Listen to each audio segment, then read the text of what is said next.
Hi, it's Caitlin. I'm going to talk to you a little bit today about ventilator-associated pneumonia, or VAP as we all know it in our TNICU.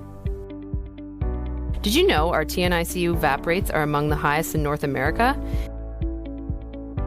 Even when you adjust for age, severity of injury, hospital size, arrival from the scene or referral, mechanism of injury, and major comorbidities, such as cardiovascular disease, diabetes, use of anticoagulants, and COPD.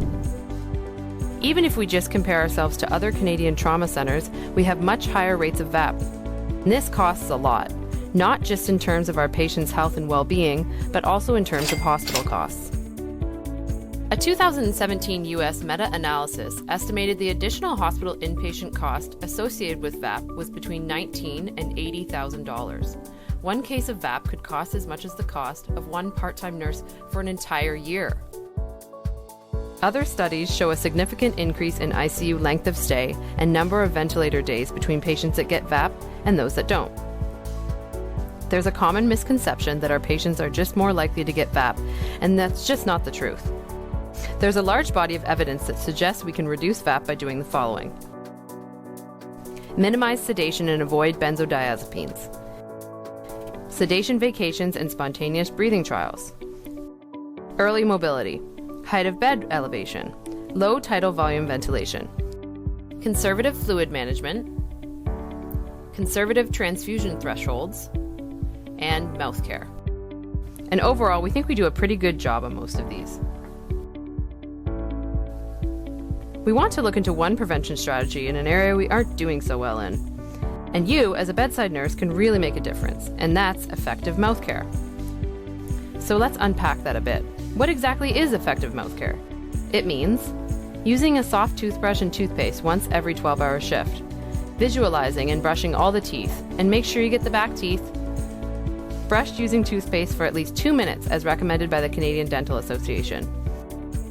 Thoroughly rinse mouth and teeth with small amounts of tap water-soaked foam swabs while applying soft catheter suctioning.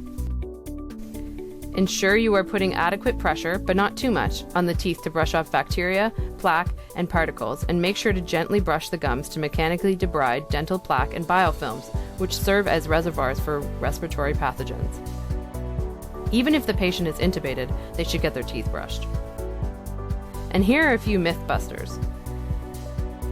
Can we use mouth swabs? You should be brushing with toothpaste once on each shift and using mouth swabs in between. Can we use mouth swabs with NS? You should be using clean tap water. Isn't toothpaste made with sugar and alcohols and will increase my patient's risk of VAP? Toothpaste contains no alcohols and is made without sugar-based sweeteners. Should I use mouthwash? You should be using clean tap water. Evidence does not support the use of mouthwash. It's not part of our mouth care policy and we don't stock it. Can we use chlorhexidine? Again, you should be using clean tap water. Routine use of chlorhexidine may not decrease the risk of VAP in non-cardiac surgery patients. Would an early tracheostomy reduce VAP? While early tracheostomy does decrease ventilator time, optimal timing of tracheostomy is not well established, and there is not strong evidence that early tracheostomy decreases the incidence of VAP.